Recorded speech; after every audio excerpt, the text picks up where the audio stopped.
take the red pill, you stay in Wonderland, and I show you how deep the rabbit hole goes. Is this the real life? Is this just fantasy? I'm a human being, god damn it! My life has value! It's time to ask yourself what you believe. Mass murder, torture, perjury, embezzlement, fraud, deception, treason. These are just a few of your many crimes against humanity. You will not win this war, for you are fighting the very essence of humanity.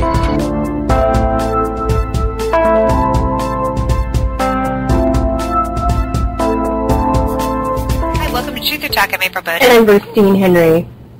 Please visit our website at truthertalk.com. You can find our archive shows, our Conspiracy Realist t-shirt, our friend Liam Sheff's book, Official Stories, and you can just read our essays, and you can also find the Dorch family. We have a campaign to support the Dorch family. Just check that out, see what's going on with this family. A friend of ours is we're trying to help out. So, hey, what's up, Virstyne? What's going on? We have Robert Bonomo today. I'm so thrilled. As always, we're always thrilled. Yeah, we have him. He's got a blog called The Cactus Land, and you can find it at thecactusland.com. So his writing's good. He's interesting. He travels a lot. He's multinational kind of guy. He's all over the world. So we get to ask him about that kind of cool stuff. And he's also into like tarot readings and the esoteric, and which we haven't really had a lot of guests on our show who talk about that kind of stuff. Yeah, I would like to get more. We probably won't. We'll ask him a little bit about that, but since he has his blog and a book coming out, we'll probably focus more on that. But I would like to know more about that. I've dabbled in that in the past, and yeah, it's very consuming, but in a good way, because it's just so detailed and intricate, and there's a lot to know. But from what I understand, once you do kind of get deep into that stuff, if you're really into like Illuminati symbolism or just symbolism period, you can see how it's basically implemented in our society, because a lot of the symbols in the tarot and astrology and stuff is used in company logos and architecture and things like that, and you can see, it gives you good insight to the power that these things have over the subconscious mind. So, right, yeah, no, it's interesting like that, and you're right, and it's very intricate and it's very detailed. I don't really know a whole lot about it. When I was a kid, I owned a pair of tarot cards, and I tried to learn how to read them, but I didn't.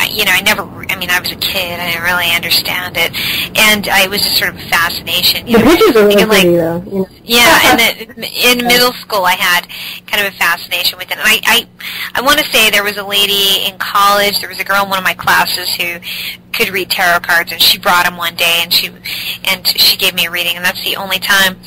But it's certainly something that you have to be careful, because there are people who can totally use this to manipulate it. Yeah. And if you believe in it, vehemently, and you don't kind of trust your own instincts and your own self, then you can so easily get manipulated. My husband used to tell me that there was because he works in sales, and he used to work at he used to sell furniture, and he said that people would come in, and he swear to God that there would be like gypsies, and the gypsies would be controlling people, or the gypsies are like real life gypsies, like no lie, they were psychics, or they claimed to be, and they used this to manipulate people. They have them buy stuff for them, like for real. People would come in, and they'd have and they would spend their money giving these people things because they believed that they needed them to tell their future, or they needed them to I don't exactly know, but they definitely sort of like had that. He would say that he learned to identify it when he could see it, and he didn't want to help those people. He'd always try to be like, I don't want to get in on that. Yeah. But because at first when he was first started working at the store, he didn't realize that was what was going on until some of his coworkers were like, "Yeah, you don't know what that is.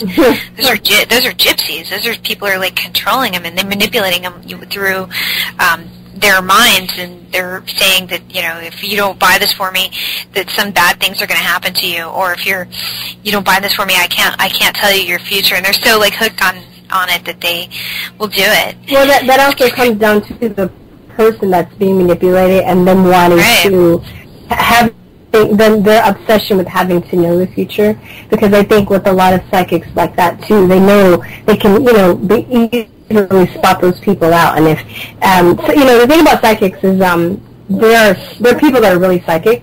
There are also people that are really good at just reading people. They have good like I don't know what it's called. It's like that TV show, The Mentalist. He's not a psychic, but he can just you can. I mean, even by what people say, how they carry themselves, the questions that they ask you when they come to get their future read or whatever. You can tell how desperate they are. So I think if people are really desperate to have some kind of control over their life, and they're basically giving their power away to these people. Exactly. Now, yeah. But I do believe that they're real psychics, and I do believe that psychics can help people. But a lot of them, the ones that I've known, actually are very quiet about it, because once people know that you're psychic, they want to know. It's kind of very draining. They'll start leeching onto you and asking you questions. And sometimes too, psychics are wrong. They're not like infallible. So, and a lot of times too, people are trying to control the situation. They can't control them. They want somebody to give them answers instead of really searching within themselves or trusting their own instincts. And in that sense too, I would say maybe those people are manipulating the psychic as well. It's kind of like an exchange. Right. Yeah, for sure. Yeah, for sure. But it's one of those things that it's very, very fragile. I mean, it can only it really has to be in the hands of somebody who is benevolent and not willing to use it to manipulate others, because otherwise. But Robert's not this. Our next guest is not a psychic. We're not saying he's not claiming to be a psychic. He just is. But he can do astrological charts, and he can do tarot card readings and things like that. Well, if you know that stuff too, it protects you from being manipulated from other people. So it's also protective to know that stuff. I don't think it's something that anybody should be scared of. And on a larger scale, the elite have been using tactics and symbolism to manipulate, the masses for centuries. So I would recommend it's something that people should know and understand, because the spell loses its power once you understand what's happening. Yeah, and it's very effective because people don't know what's there, don't understand it, they're afraid of it, and then that's how you can have power over people, because they're ignorant about something. So exactly, yeah, it's true. And then so I don't understand necessarily how the elite use it. I know someone once told me, because I said, well, why are there so many events on 9/11? And she said that it was because it's a special date in numerology, and they believe that it increases their potential of success somehow. But I've never gone to look into verify it. I don't know. I just don't know if it's true or not, and I don't know how she knows that. And I didn't dig any further. So I'm going to ask Robert if he knows anything when we get him up on, if he's familiar with that. But well, very familiar numerology. I know you can. Right. It appears so. Yeah. There's some sort of mysticism attached to it, and I think we've asked people before, but nobody really has the right answer, or nobody really knows. We'll probably really know about that. Who I would love to get on the future. It'll probably be sometime next year, because I want to read his books. But I'm Peter Levenda. Oh, okay. I've listened to a couple of lectures, and he talks about like his main focus these past few years of the books that he's written has been on the symbolism, the occultism of these elites and stuff, and they're into numerology and all kinds of crazy stuff. The 9, it talks about these powerful group of rich families that meet. They would meet and have seances and all this stuff, creepy stuff.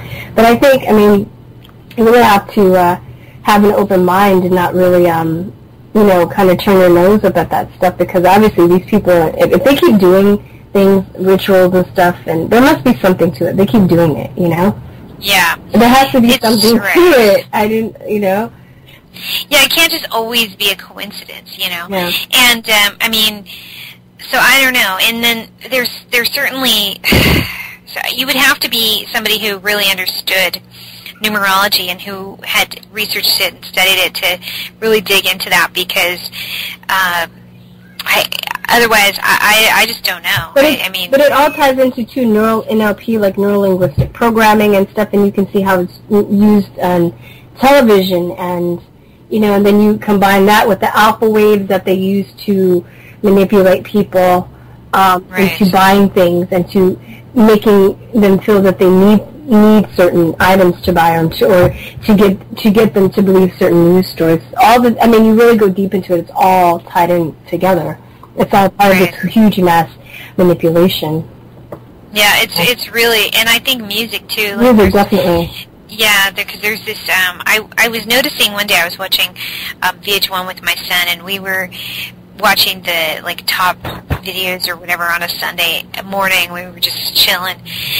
One day we just didn't have anything to do, and we were kind of chilling, and so we were watching them, and I was like, ugh, everything was grossing me out. It all sounded the same. Mm-hmm. There was this, really, hypnotic, kind of rhythmic sound to everything, and it started to kind of creep me out, the way everything sounded the same, and a lot of it was really irritating to me. It bothered my being.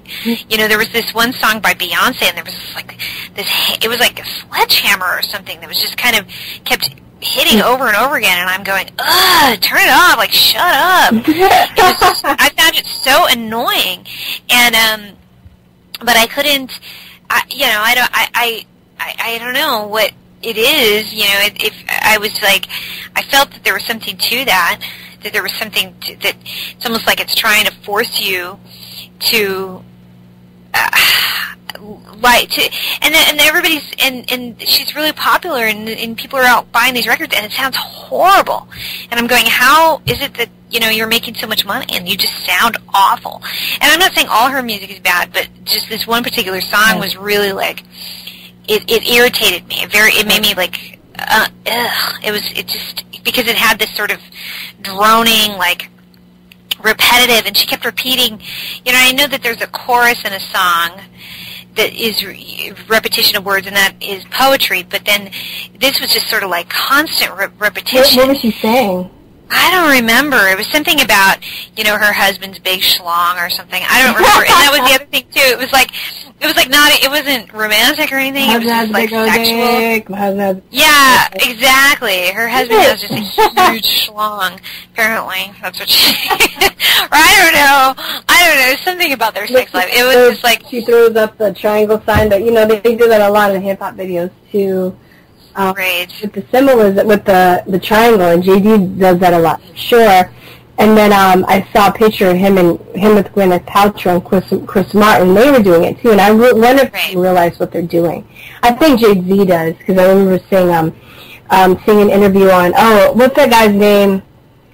I can't think of his name. He was a hip-hop artist, one of the first original back in the day, but he was on Alex Jones, and he was talking about how he came into this information about symbolism and stuff at the same time, and he knew Jay-Z before they got big, and Jay-Z had, access to the same information that he had, and they start learning about it at the same time, but yet Jay-Z kind of took the road of the dark side, so he's using it for his power and his money, and just, but then you also see him doing that in all of his videos, where they're doing the triangle, and they're also, you look at a lot of their videos, it's always checkered floors, and but then you say Beyonce, oh yeah, I'm a Christian and stuff, but yet she does she does videos with demonic possession, and Rihanna does. It's just ridiculous. And then fucking, what's her name? Amber Rose had that upside down cross, and she was like, oh yeah, it's the cross of St. Peter. No, bitch, it's your fucking devil worshiper. you know, or whatever. I just think that it's too much, basically. It's too yeah, much. Like, it's too much. I really would be kind of critical of videos, because a few years ago I would see people put together like YouTube videos and saying that the symbolism, they're Satanist and stuff, and I was like, oh, come on, man, you're reading into it too much. And then they always put like Bible verses in it, and like Corinthians, verse 4:10 says that, and I'm like, oh God, But yeah, I think that they were being just maybe a little overly zealous about it.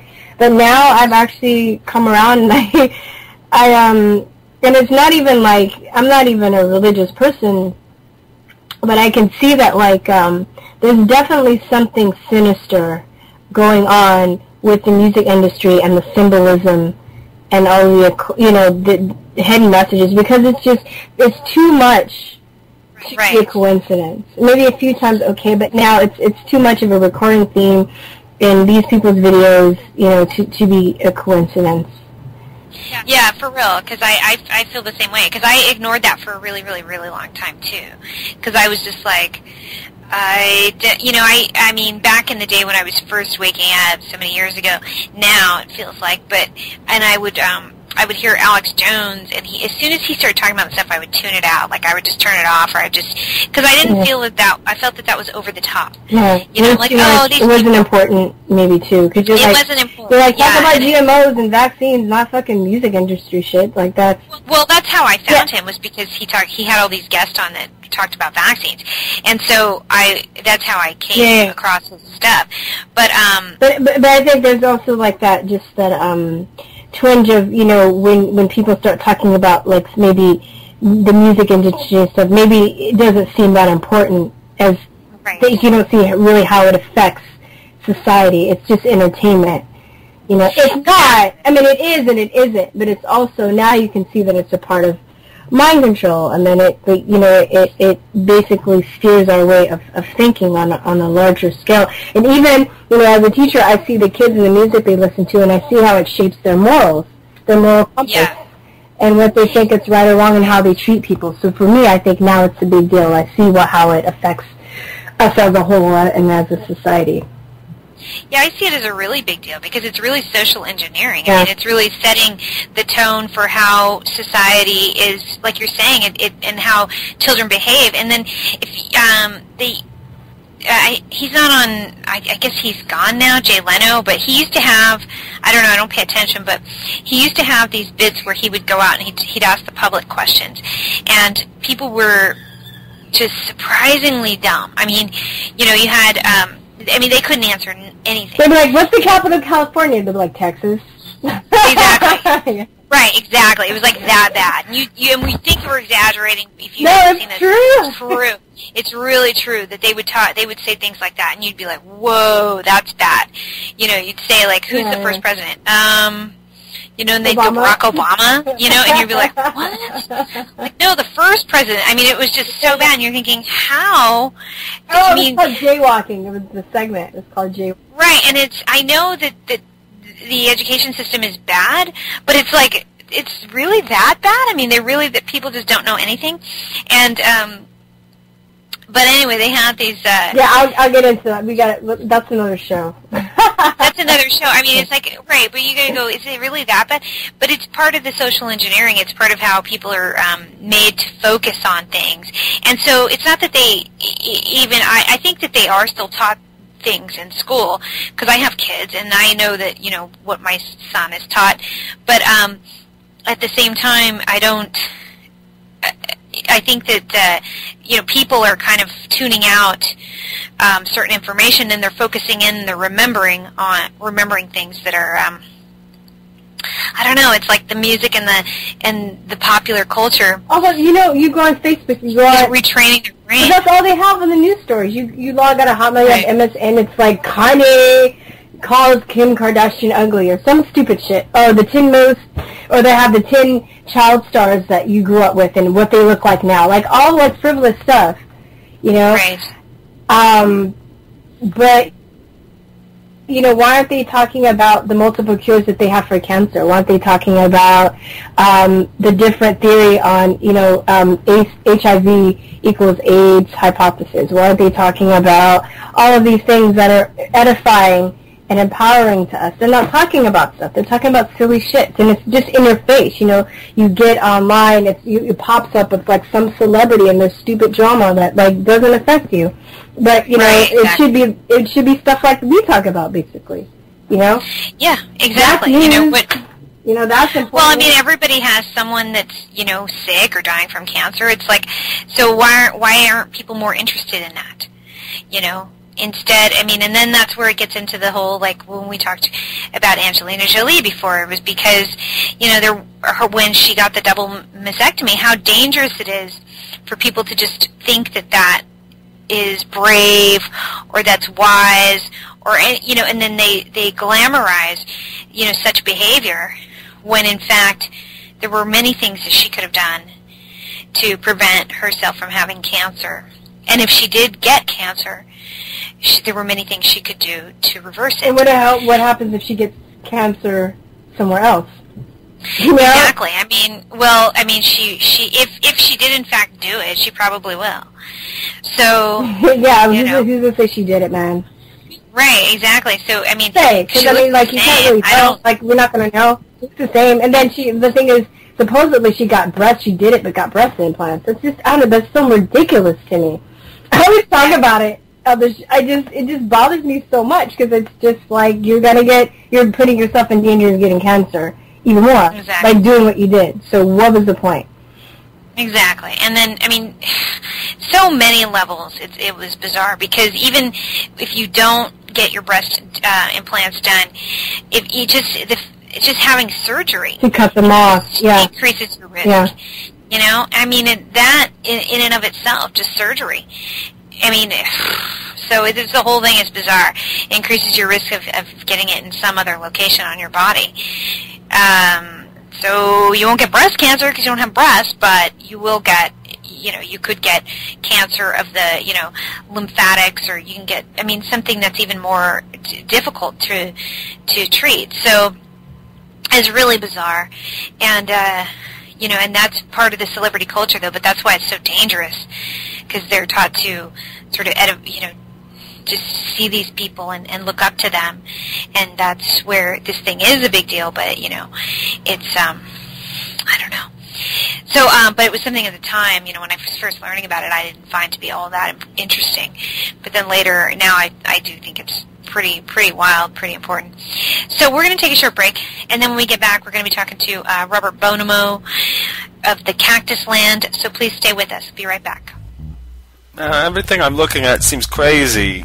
The newspaper, the television, nothing's right. Nothing's telling me what's true. It's like I fell into a bucket of cream and kicked my legs until I became a mouse. What's that about? I'm a conspiracy realist, not a conspiracy theorist. I want a t-shirt that represents me. What? There's one that's available? Go to shop.truthertease.com, says the voice in my head. Shop.truthertease.com. It's not crazy. I'm not afraid to go on the internet and go to shop.truthertease.com. I'm not scared. I've taken out bowling balls that look like you. That's what I said. Straighten out. Get your conspiracy realist t-shirt. Don't make me come over there. You look good. You look good. Hi, welcome back to Truth or Talk. On today's show, we're talking to Robert Bonomo.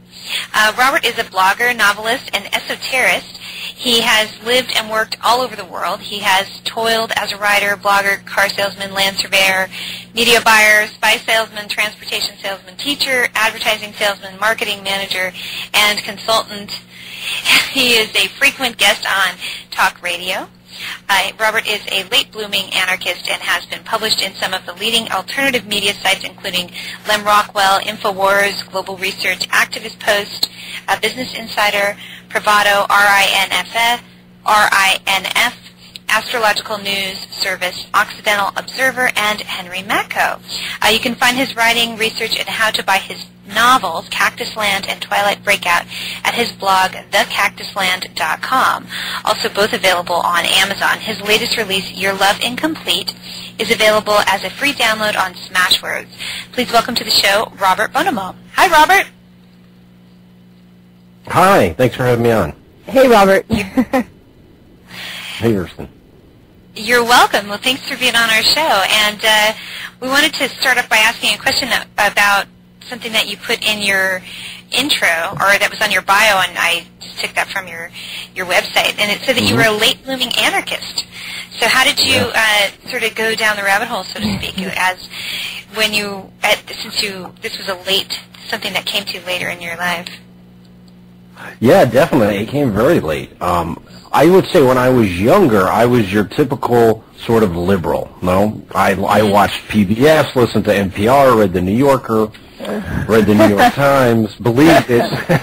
That's so funny. That's totally the stereotype too of like the liberals. Like, I'm sorry, but go on. Yeah, I was the total stereotypical liberal. No, and I think for me, it really happened around. It was very late too. I would say around the time Obama got elected. Because as a liberal, we, at that time there was a lot of hope. I have to say, I voted for Obama, and I was very hopeful. No, yeah. And I would say very soon after he got elected, there was an article by Matt Taibbi in Rolling Stone discussing how basically nothing had changed. That Goldman Sachs was running the Treasury before in the Bush administration and in the Obama administration. And I think it was something in that article that really snapped. And I said, something happened there. And that's when I really began to really change my political ideas. So yeah, very late.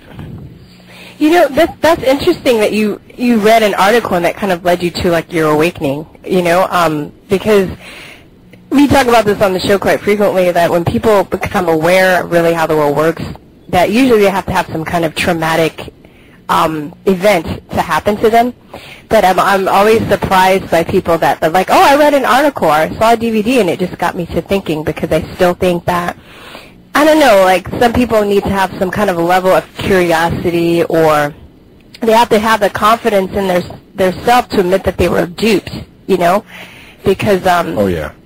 A lot of people, you still present them with this information, and either A, they don't want to read it, or B, they read it, but they still, they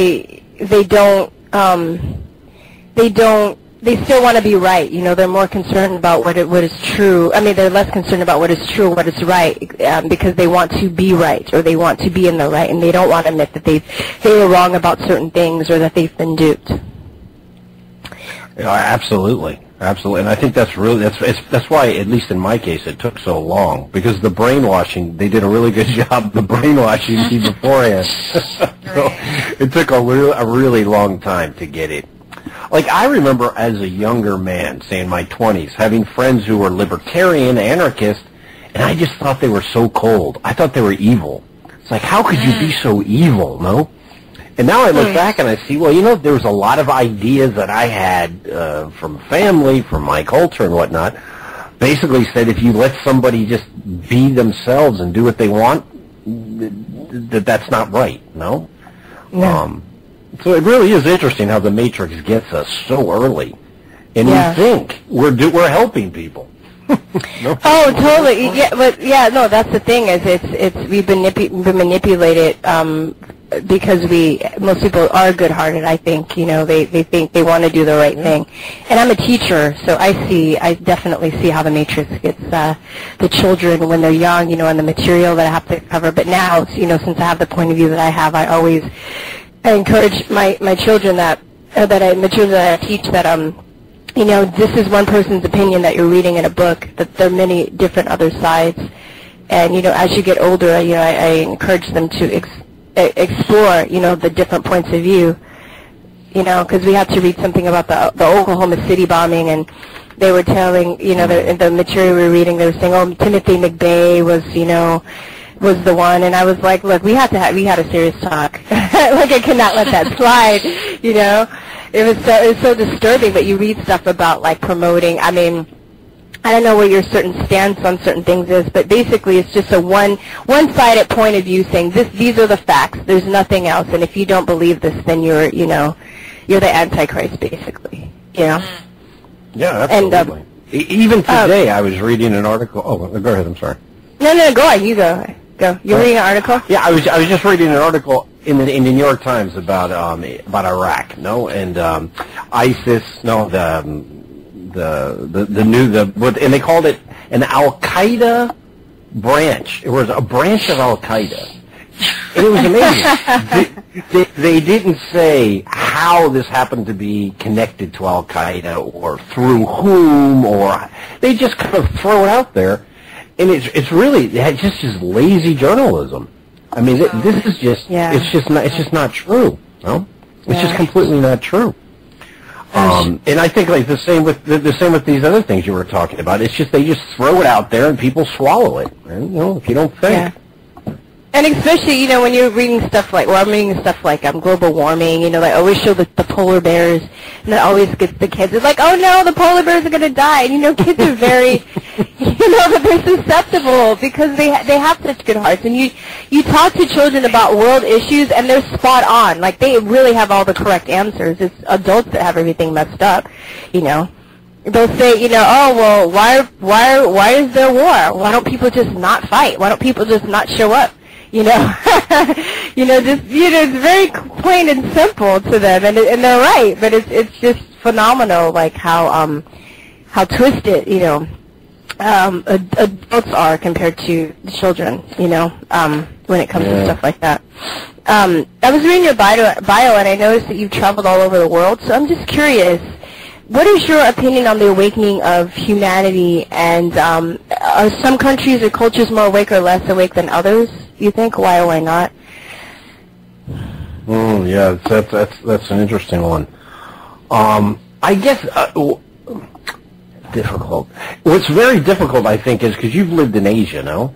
Yeah, I mean, I have an opinion about that, so I was curious about what you thought. Go on. Yeah. I haven't spent time in China at all, but I have spent time in Southeast Asia, Cambodia, Vietnam, Thailand, and I have to say, in a way, but it's very hard to understand those folks because of the language barrier, no? Oh, definitely. Mm-hmm.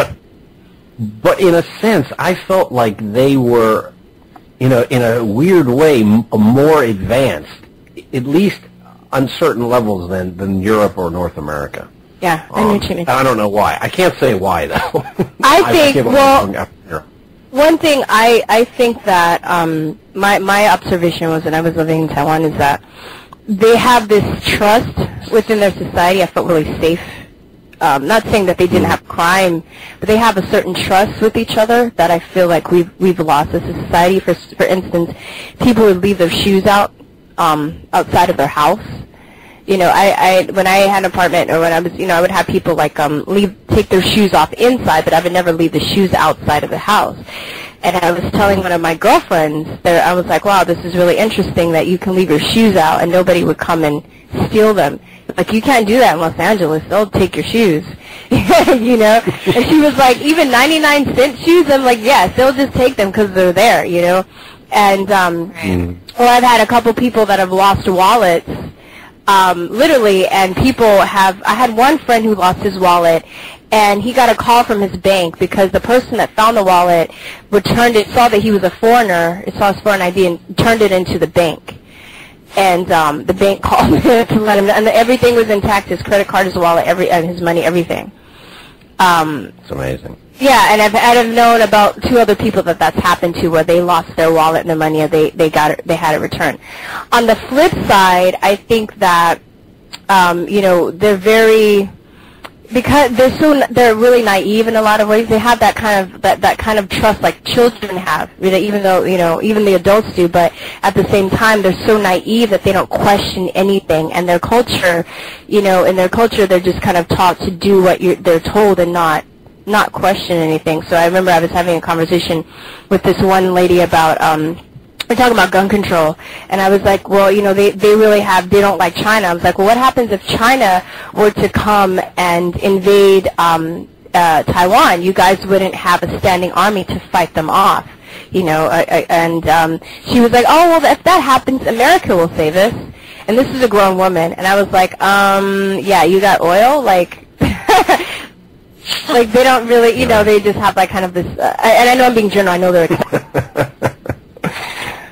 Yeah. And it's interesting, too, for example, in when I was in Canada, I could go open a restaurant. If I need a license, you just pay the policeman. If you need another type of license, you pay the inspector. It's completely corrupt. But you can basically do anything you want. It's pure anarchy. And there is a certain order. And so even in Vietnam, it was amazing. Everybody who had a house facing the road basically had some kind of business in this house. And opening a business meant buying stuff and selling it. No restrictions. And it really is amazing how free they are in that way. Yeah. Yeah. It was just such a free place. On the other hand, like, for example, Western Europe, I lived in Spain for a long time, in the European Union. And the European Union is just, it's such dogma. Everything is a paper, it's bureaucracy. We believe in the European Union. Nationalisms, these kind of silly nationalisms, people get very worked up about. If I'm a Basque, if I'm a Catalan, if I'm this or I'm that.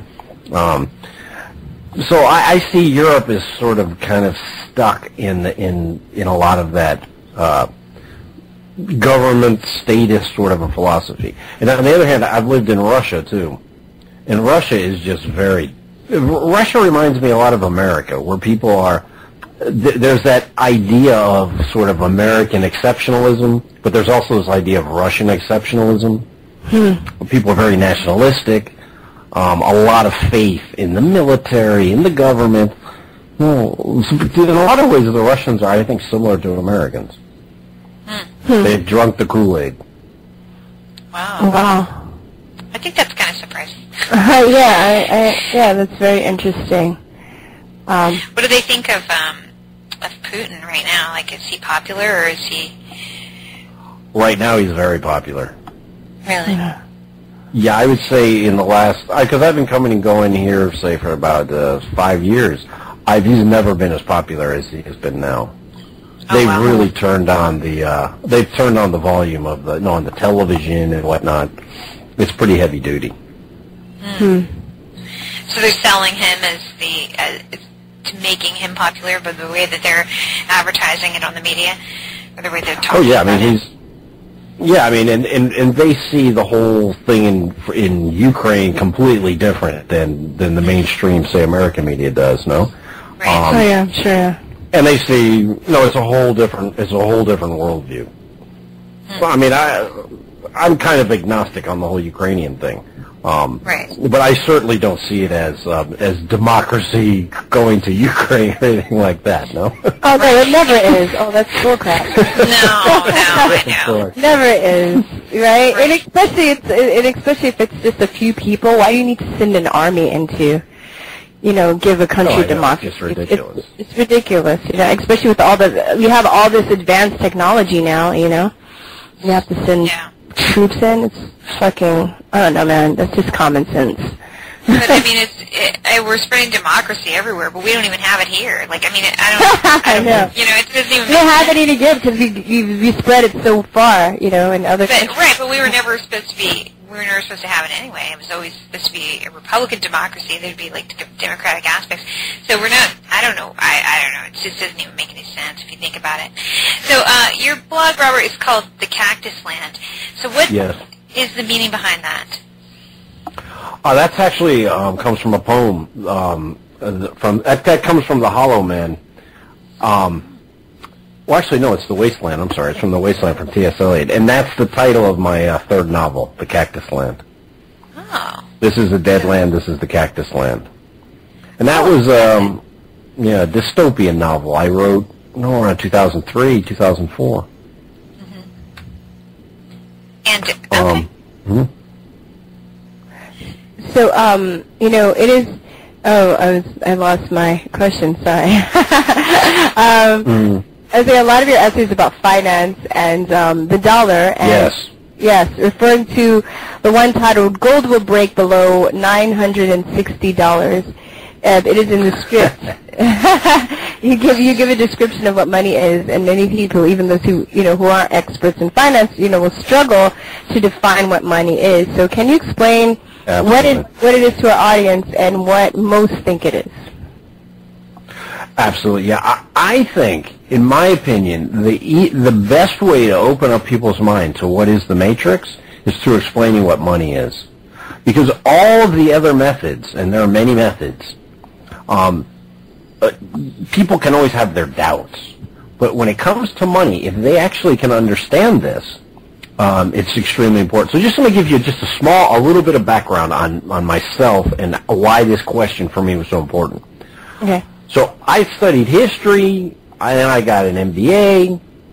I worked for a lot of big corporations. I worked in advertising, and I find myself working for a French bank, marketing loans. And basically, I'm doing the math on these loans, and I was a manager. I asked the director, I say, how do we make any money on this?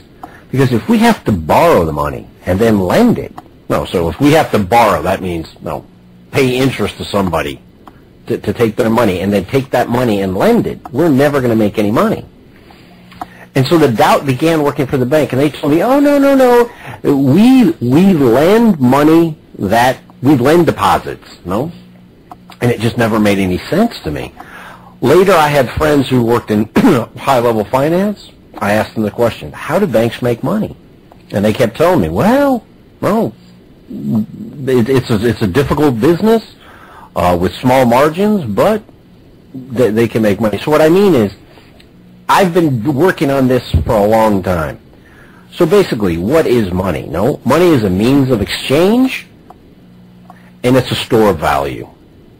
So basically that means, for example, salt could be a means of exchange, right? I can give you salt, and in exchange you give me cigarettes. No? Yeah. So that's one important purpose of money. The second purpose of money is a store of value. So imagine a fisherman who catches a lot of fresh fish. That fish today, say, is worth $100. But as the fish begins to go bad, that fish tomorrow is worth 50, in 3 days is worth 20, and in a week it's not worth anything unless he freezes it. So fish is not a good store of value. Gold is a very good store of value, and so are many other things, wood, whatever. But dollar bills are a wonderful store of value, and they're an excellent means of exchange. So that means everywhere in the world you can go with dollar bills and you can exchange them. So if we accept those two things, that money is a store of value and a means of exchange, fantastic. How is money created?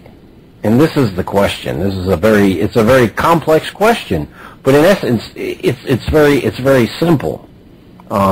When you go to a bank for a mortgage, say you take a $100,000 mortgage, most people think that money was deposited into the bank by somebody.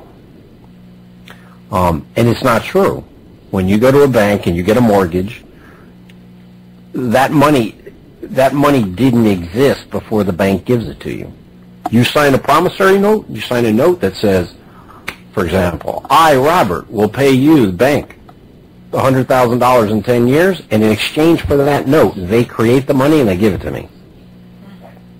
And that is basically how the matrix controls the world. Because that's how bonds are created, that's how government debts are created. It's all paper, fake, digital money. Wow. Yes, it's nothing. It's absolutely nothing. It's a magic. It's absolutely nothing. It's a magic trick, basically. Yeah, it's just nothing. Completely. Yeah, it's just a bowl of air. Whereas, like you're saying, other things, salt or gold or something is tangible, something you can you can exchange, but then it's just nothing. So, you said a bowl of air. it's like here's the bowl of air. The bowl is worth something. Yeah. But I don't know. But yeah, some of these things that are tangible, like gold and silver and salt, like you mentioned, can be defined as money. So what are your thoughts on the new money exchange, the cryptocurrency, the Bitcoin? Well, I mean, Bitcoin, it does serve as a means of exchange to a certain point. So in that sense, it works. No, Yes. you know, not as like dollars, but it does work as a store of value. Depends on when you bought them. if you bought Bitcoin at 50 cents, so to a certain extent, it's a store of value. But in the end, when you think about it, it's more difficult to create Bitcoins than it is to create dollars. Because there's a limit on how many Bitcoins, I believe it's 22 million, if I'm not mistaken. Once the 22 million Bitcoins are made, no more can be made. Oh. There's an algorithm, and that's it. But dollars, you can make them, the Fed can just decide to print them, or a bank can decide to create money. So I like Ron Paul's ideas on money, on currency. He says we should just let all the currencies work and let the market decide which currency is better.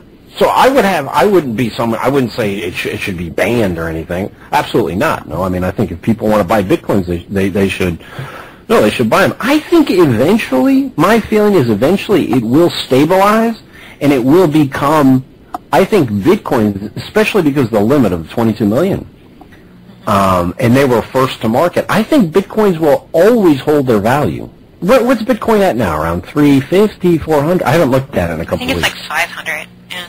Oh, it's back up to 500. I think. Well, so I mean, it's holding. At least it's holding its value that way. So I certainly wouldn't recommend people go out and buy it at $500. But right. I think people who are already in there, I think their money's probably relatively safe.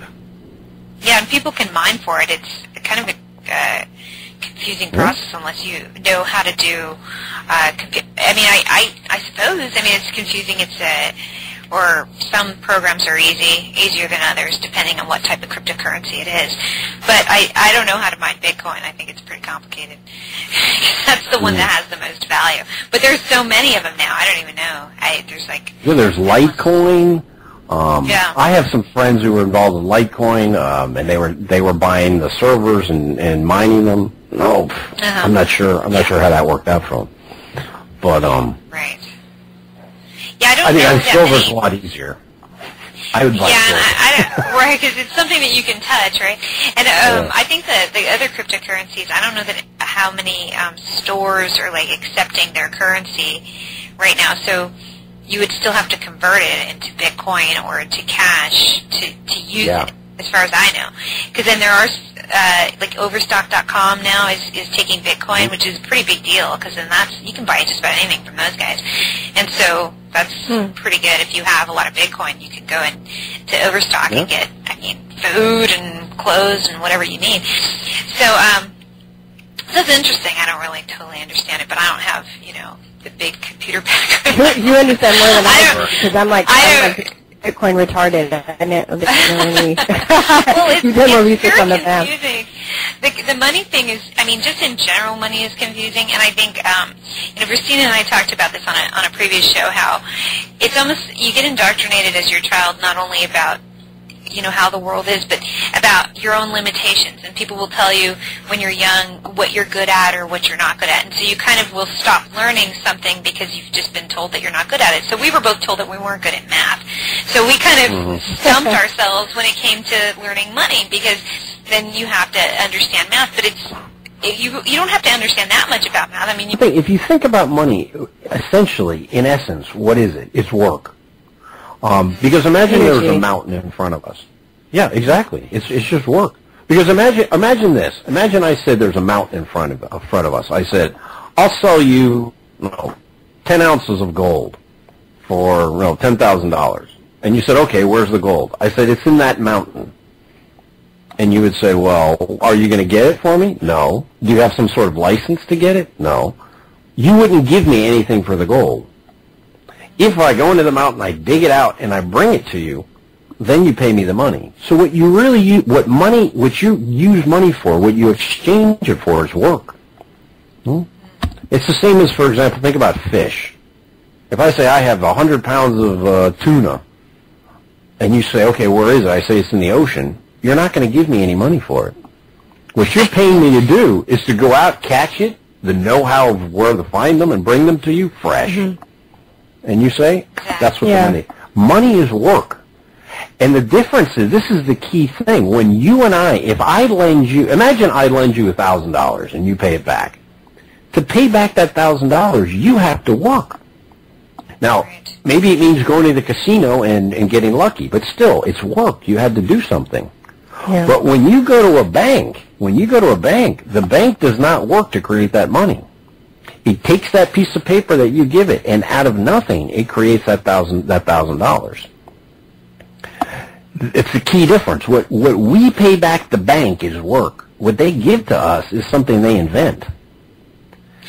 Now, to play the devil's advocate, if I was a banker, which I was, what I would say is, fine. Imagine you wanted to buy a new car, say for $10,000. I guess I'm getting old. Cars aren't $10,000. You can't buy a new car. Now maybe $20,000. 15. So if you go to the dealer, 15. 15, you go on for 15. If you go to a dealer, imagine you don't have any money, and you go to the dealership and you just take out a piece of paper and you say, I will pay you $15,000 in 5 years, and you hand it to the dealer. The dealer will not give you a car. He will say, look, you're a really nice person, and I know you're serious, but I'm sorry, give me the cash. Now, if you walk into a bank with that piece of paper, the bank, if they accept you, they will give you money in exchange for that piece of paper. Of course, you have to pay it back with work. No? Yeah. But that's what the bank is. The bank is monetizing your debt, monetizing your promise. And in exchange for that, remember, the bank doesn't keep the money. They only keep the interest. So when you pay, the bank creates the money, they give it to you, and as you pay it back, it's destroyed. And what they keep is the interest. But it's still, it's immoral, because what they give you is not work, and what you give them back is work. Now, think about this on a national level. When George Bush went to war in Iraq, the money that paid for that was created out of nothing and given to the U.S. government to go fight a war in Iraq. We, the people, have to work to pay taxes, to pay that debt that goes to a bank. Now, the bank doesn't keep the money, but they keep the interest. The interest on $1 trillion is quite a bit of money. Yeah. So that's where you have, when you see it that way, you understand how that it controls everything. Right. And that's what gives you leverage. If I want to buy a newspaper, I have to have that kind of leverage. So they control the media, they control corporations, technology, everything. But that's the key element. Right, and that's it keeps everybody working, because then you have to work in order to get what you need. And then that's another form of control, because people are too busy working. They're living in fear because they need basic necessities to stay alive. They need money, right, for a place to live. They need money for food, and then they're too busy working. Then they don't have time to really kind of figure out what's really going on. Like hamsters in a wheel. Yeah. Yeah, so fishing for yourself and doing these kinds of things is making your own money. When you were talking, I was thinking my garden is kind of like making money, because then I don't have to pay anybody. I do it myself. I'm making the vegetables that I eat out of the seeds, right? So exactly. It's right. So it's kind of like printing your own money in a way, because it's work. I have to work at it. And God forbid the apocalypse happens or whatever. Like, seeds are going to be more valuable than money, because people are going to need to eat over, they can't eat money. Well, they are money. So I guess, it's a form of exchange, Yeah, in a sense, it's true. And that's what I think the big, remember, the whole dollar thing only works because people believe in it. Yeah, not just Americans, the Chinese, but imagine the day when somebody loses faith in the dollar. And it can happen. I mean, how quick can it happen? It's hard to tell, but the moment people lose faith in that, what if you're a Chinese manufacturer and the Americans come to you and they say, okay, keep making iPhones because I'm going to give you dollars, and the Chinese person says, you know what, I don't want dollars, I want gold. I don't trust your dollars. I don't think they're going to be they're not going to hold their value. So with that Chinese manufacturer, what's he going to do? He's going to stop manufacturing. He's going to lay off his workers, and he's going to wait. The same as the farmer, the fisherman. And when that happens, it's going to be, I think, catastrophic. And that's why I think folks like you, who you have a garden, I think that's great. No? Well, yeah, you gotta get a garden these days, you know. And it's a lot of work, but it's fun. Yeah, I bet you enjoy it. Food at the end of it. And the food tastes good. The is, food doesn't have like Frankenstein cities in it. No, you know. all organic. All organic. Yeah, Exactly. no nonsense stuff. You're not gonna grow 3 arms or whatever. Yeah. So, getting back to your blog, you have a downloadable book, the latest book that we mentioned in your intro, right. Your Love Incomplete. And there are a few quotes at the beginning, and one of them I really liked from The Genius of the Crowd by Charles Bukowski. And he says, they will attempt to destroy anything that differs from their own, not being able to create art. They will not understand art. They will consider their failure as creators only as a failure of the world, not being able to love fully. They will believe your love incomplete, and then they will hate you, and their hatred will be perfect. And so that's a really lovely quote, and I was just wondering why you wanted to put that at the beginning of the book, and how, if you could explain how that describes your book. Yeah, that's a great point. The book has a sort of love story to it that doesn't turn out so well. So I was Googling, I remember I was Googling love bad, love not complete, and I think I put into Google love not complete, and that poem by Bukowski came out. And I had read, he has a wonder, he was a wild alcoholic, crazy guy, but I remember there's a great novel he has, Post Office. So it's really kind of funny. It's a guy who drinks way too much working in the post office. It's a hysterical novel. So I remember I saw that poem and it was perfect. And when you see that part about the genius of the crowd, it's in the end, if you do want to get out of the matrix, if you want to leave it, you really have to go alone. Yeah. The crowd is not going to say, no, come on. They're going to go to their football games, and they're going to have their credit cards, they're going to be drinking their beer, and, you can't follow the crowd. And in the end, they're going to crucify you. It's like the cave, like allegory of the cave, or it's like a death, exactly. Right? Kind of like a death. Exactly. Really, they say you come into this world alone and you leave alone too when you die. So it's kind of like thing. It's like when you kind of have this awakening, you kind of it is kind of like a death. And we talk about on the show too, like how we've lost friends. We've gained a lot of friends. We've met a lot of awesome people, but when you really be serious about your beliefs and you kind of see the world around you and how it's just very fake, and you point that out to other people. A lot of people don't want to have it, and they want to write you off as crazy, or you make them uncomfortable because maybe you're bringing up issues that they don't want to face themselves. Absolutely. It's lonely, but I think the sense of liberation is just fantastic. You see the world a completely different way, no? And you're not a slave anymore. I have much less money now than I used to. I used to have a pretty good job, work in New York, work in advertising.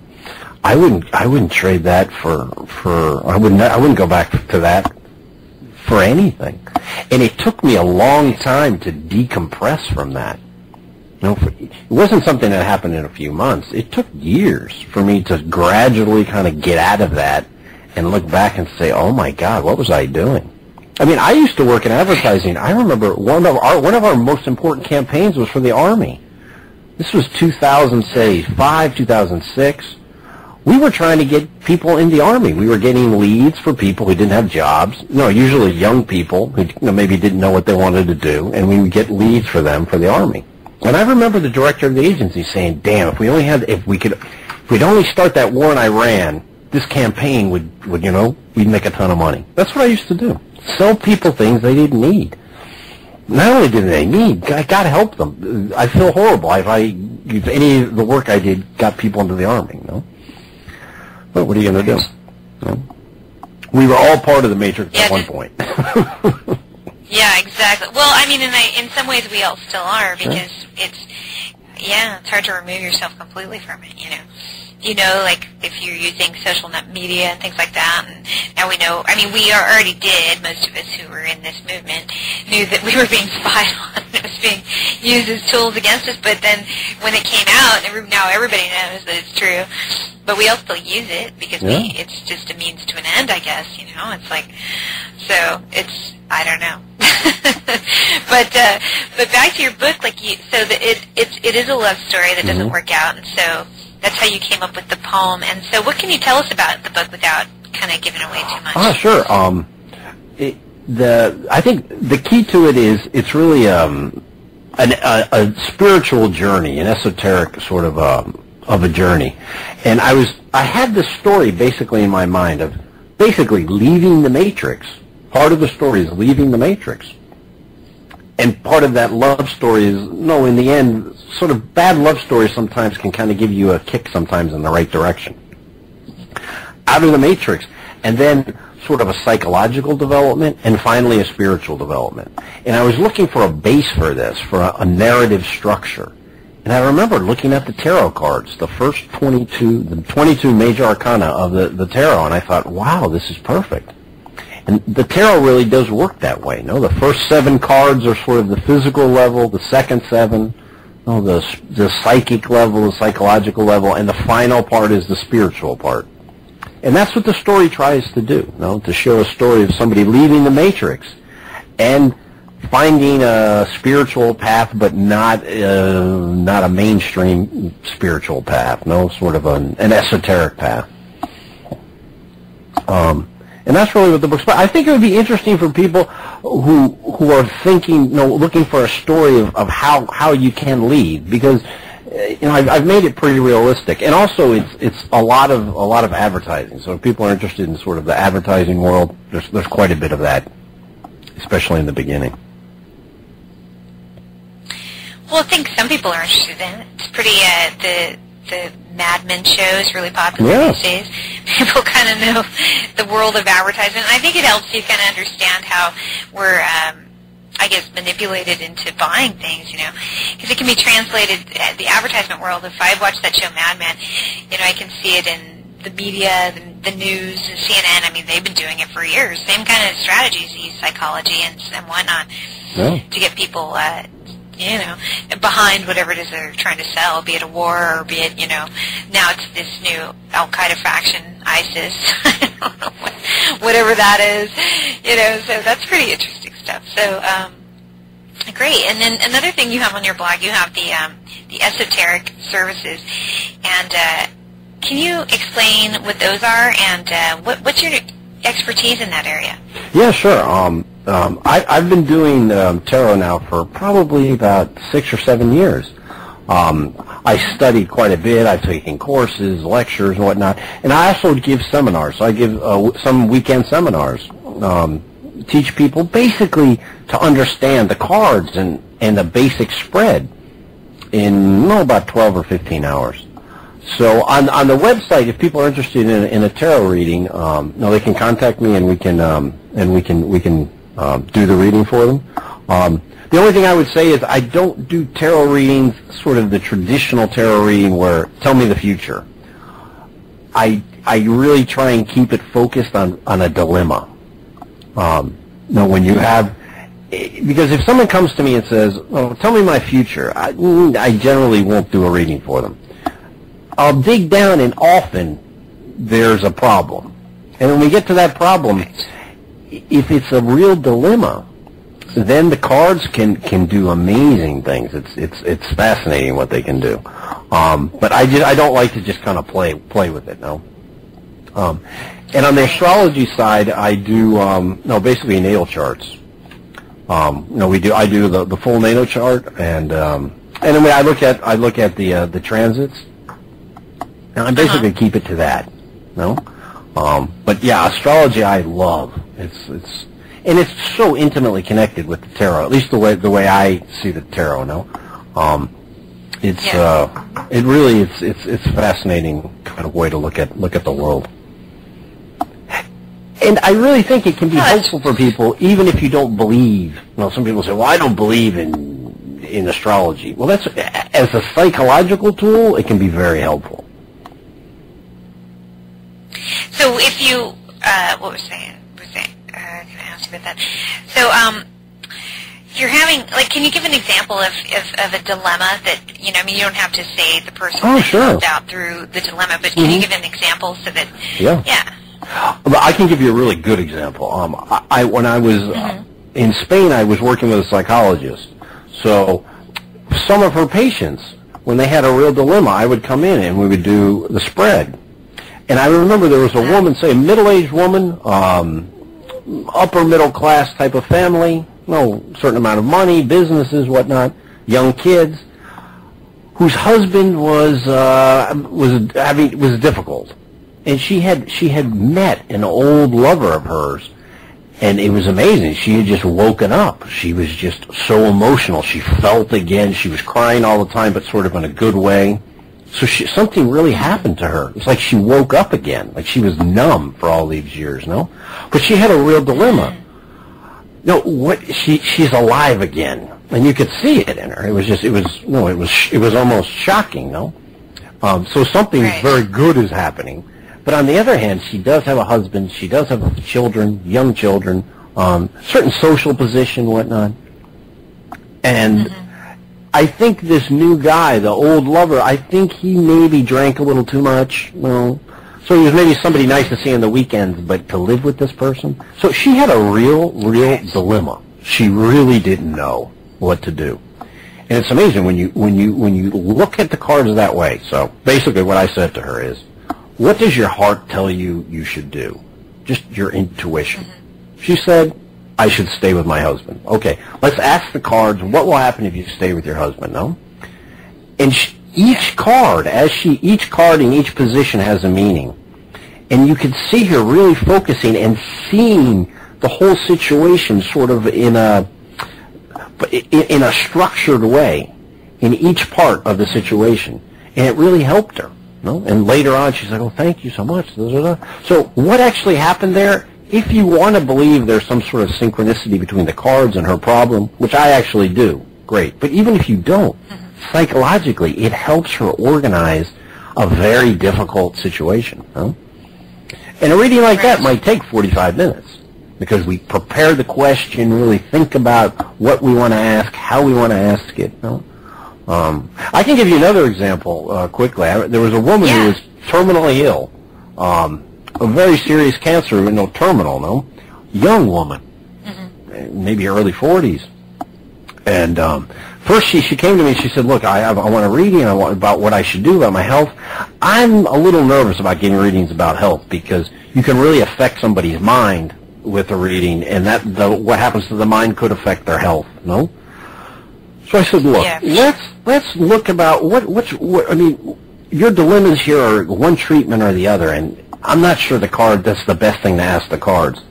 It was very interesting. We started digging. What's really a problem? And it turned out the person, her partner, the person she was living with, as soon as that relationship began is when she began to get sick. And she asked, well, what would happen if I left this guy? And it was really interesting to watch her just coming to that question, I think, helped her. And then seeing the cards, the spread, seeing how it helped her look at that relationship in a different way. It was very interesting. And I think it helped her. Yeah. So that's how the cards can help people. Yeah. Well, that's good to know. Yeah, I think we were going to ask you about seeing the future, and then you already answered that you don't actually do that. You don't try to get people to see the future. So that's a cool way of doing it, just kind of helping somebody out of a dilemma, kind of bringing some clarity into their situation.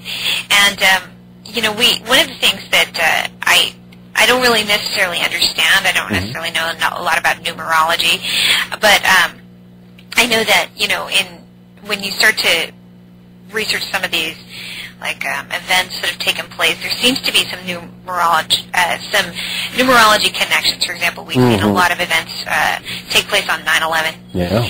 That seems to be a big day for who's ever planning and plotting these things. And so, why do you suppose that is why did they choose certain dates? Like, why is that a big date, for example, in history that we've seen a lot of events, catastrophic events happen on 9/11, or, you know, you can call them false flags, whatever, you know. And why would it be that the elite want to use, I mean, how do they use numerology, I guess, for their gain? That's a really, really difficult one, especially the 9/11 one, because remember, we have 9/11, and then 911 days after 9/11, there is March 11th. So that 9/11 days that was 2004. That was the bombing in Madrid. A lot of people don't realize that. 911 days after 9/11, you get the bombing in Madrid. No, and then what's amazing is on 9/11, and then you get on that same date, on that March 11th. So we go to March 11th, and 2011 was Fukushima, right? It was 2011? Oh. And that was the first day of, that was the first day that Uranus moved into Aries. So for all astrologers, that day was really a key day, no? Uranus had moved in, then had gone out retrograde, then it moved back in permanently. On that day, you get Fukushima. Wow. And that was on the same day as the March 11. So what was going on with that 11 is just, it's just beyond me, because, I mean, I've got a tin hat, but earthquakes, I don't really know if anyone can cook up on earthquakes. Right. No? Right, yeah. I mean, maybe they can, I don't know, but that's a stretch. I don't either, yeah. I think. And yeah, so exactly. What's going on with this 11 number? Now, the only thing, I wish I could give you the explanation. I can't. The only thing I can say is, 1 is 2, and 2 is, no duality. It's from the one wholeness you have in 1, 2 is the first separation. So 2 is always a difficult number in that sense, because it's leaving the Godhead, which is 1, and becoming 2, the duality. That's the only thing I can really help you with on that, because otherwise it's just mind-boggling. But yes, there are definitely things going on. In popular culture, there's hints. Like Chris Carter has that new series out now. Well, Chris Carter from the X-Files, the producer of the X-Files. Yeah, Remember he came out with that series, The Lone Gunman? And the pilot to The Lone Gunman. I think that came out in March of 2001, going into the World Trade Center. He just came out with a new pilot on Amazon called After, and it's very strange. There's this date that they pull out is March 7th. Everybody in this group of people, after this apocalypse, is born on March 7th. Does that mean something? Yeah. Especially coming from him, Mr. Lone Gunman. I don't know. But I definitely would tell folks to pay attention to those numbers at least. Right. Yeah, because it's, 9/11, we know that the Chilean coup, and that's not even a secret. That's just we know, because they admitted that the CIA plotted the overthrow of the Chilean president. So that, that's not, anything. But then recently we had the Benghazi event, and then, it just seems like it's in your face, so there's obviously something to it, but I've never quite been able to figure it out. Some people have their theories, I guess, but I don't really know. I thought initially it was Al-Qaeda sort of doing this on 9/11 as sort of revenge for what happened in Chile, But later on, I got the feeling that I honestly don't think these people had that level of sophistication. So if we say that they did that, fine. If you don't subscribe to the official version of things, then is it like a death card? Remember in Vietnam they had death cards? Is it a death card? Is it saying, this is our signature? No. A death card? Card? Is that what you said? C-A-R-D? Yeah, you remember they had those, like they had like a playing card? I don't know, the 101st Airborne. So they would have that card, they would throw it on the dead bodies so that the enemy knew who killed them, It was pretty typical in Vietnam. I didn't know that, But not. So, maybe it was somebody inside. If this was actually had some inside connection, somebody inside who was trying to throw out something. I have no idea. I'm very agnostic on 9/11. I have my doubts all over the place. Right. What? How dare you? Our government was never betrayal, so why would you think such things? I'm kidding. I have so many doubts. Yeah. Really, I mean, I don't know how much time we have, but if you wanted to go into that, or you can go into it a little bit. I mean, what do you? Yeah, go for it. Yeah. I just think that I was very much, say, on the truther side, and so I said, okay, I'm gonna take a piece of 9/11, just Flight 77, from wheels up till impact in the Pentagon. Though it actually was 77 minutes, and I was going to write the article, the last 77 minutes of Hani Hanjour, who was the pilot. You know? So I got in contact with some truther groups, and I said, well, look, help me out, because I'm going to write this from the point of view of the official version. And if it was so crazy what he did, no, it should be. People will read this and say it's ridiculous. It couldn't have happened. Right. And interestingly enough, I didn't get any much help. Not a lot of folks wanted to help me, and it was interesting. So when I started, when was this? I'm curious. Was this when this happened? Yeah, this was last. Oh, this was last year. Okay, go on. Last year. Yeah. And so I talked to pilots. I talked to pilots who've flown the 767s. I talked to pilots who flew smaller planes. I actually flew with folks in smaller planes. So I'm really confused about 9/11. But the one thing I think we have to be careful of, those of us who sort of on this side, is we can't get lost in the details of if there's no smoking gun, then we're all wrong. That's a big mistake. The truth of what happened there, we know. We know. Now, how it is actually done, so if we never come up with the smoking gun, imagine some architect actually comes out and says, I can explain how Building 7 collapsed. So that means our whole movement is dead? That we're all wrong? That we're crazy? We have to be careful about that, and I learned that from really investigating this. The truth is the truth. That 9/11 represents this in almost a symbolic, mythic way. We have to be able to accept that, no?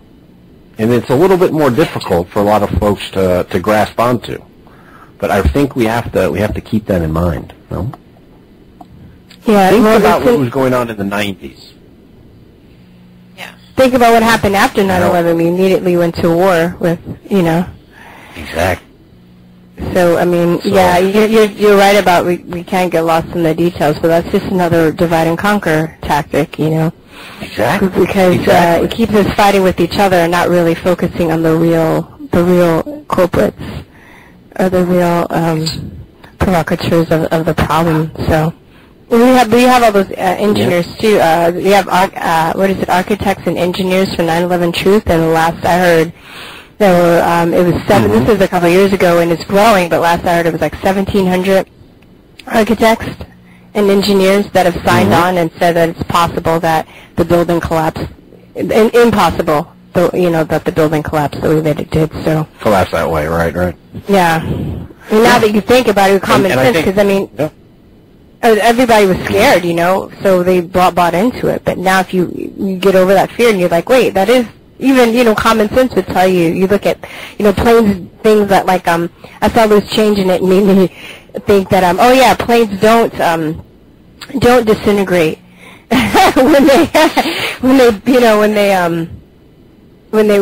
planes don't disintegrate when they, crash, burn, Absolutely. I mean, but I just think we just need to be a little bit careful about, for example, I was dealing with one, I won't name it, but a well-known truther group, and there was one small detail on a NTSB report, and they said because of this detail, we know that the plane never left the ground that day. That's not going to do it. No, we can't. We have to. You have to be more thorough. No, you can't just grab onto straws and say, well, okay, now we know the plane never left. There was no plane, and these people aren't dead, and no, that is a rabbit hole that's dangerous, the smoking gun rabbit hole. If we look at the picture a little bit bigger, just from a little bit bigger perspective, what happened? We were attacked, we went to war and it benefited a certain group of people, and it's pretty clear, who it benefited and who it didn't benefit. That should be good enough.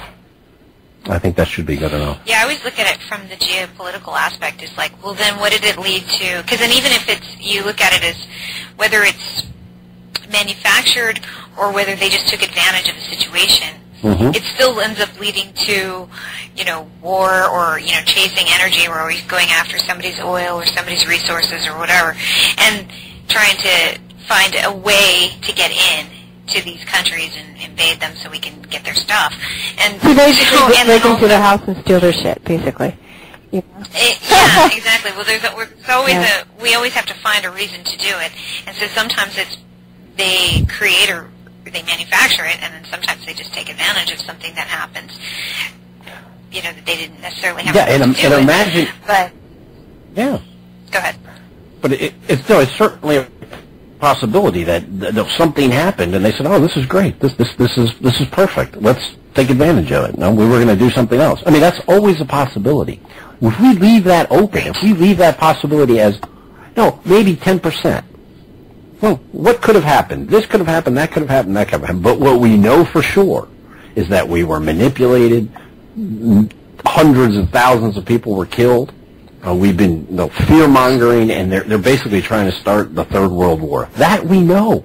What we agree upon is there's so much we agree upon that I think we need to be careful, because imagine we agree on everything, but we disagree on what happened unto the Pentagon. It's not cause to. It's not enough to It's just not, and that's what they're trying to do. I really think what they're trying to do is to break up the whole movement by bringing it down to the details. The details aren't important. Yeah.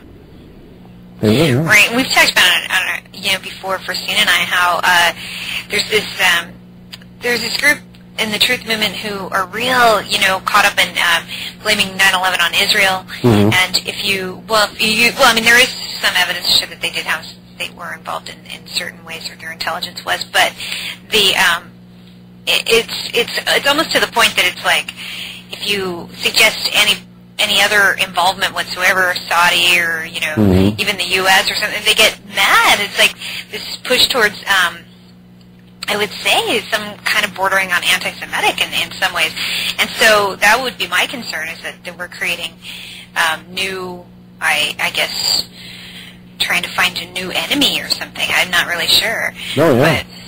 And I think that is dangerous, because the enemy is the enemy is not the state of Israel or the Mossad. The enemy is, in my opinion, is world finance, the banksters. I was on a show. It was very interesting. I was on a show, a conspiracy type show. But a little bit more esoteric, say, than this show. And they kept saying, so is it the Rosicrucians? Is it the Catholics? Is it the Gnostics? And I remember at the end, I told the guy, I said, do you really think Lloyd Blankfein and all these other fellows are putting on their Rosicrucian robes when they sit down to do business? I said, don't worry about it. Don't go. You're taking your eye off the ball. No. Don't worry if they're praying to the Rosicrucian God, or if they're in the Hasidic Jews. It doesn't matter. What we know is what they do. They're bankers, and they are the enemy. They are controlling the world, and they have been for the last 100 years. No, the Federal Reserve part, that part I believe. That part I think that's the meat and the potatoes. Yeah, exactly. So you always got to keep your eye on the ball. And then, speaking of going back to your esoteric, your interest in that.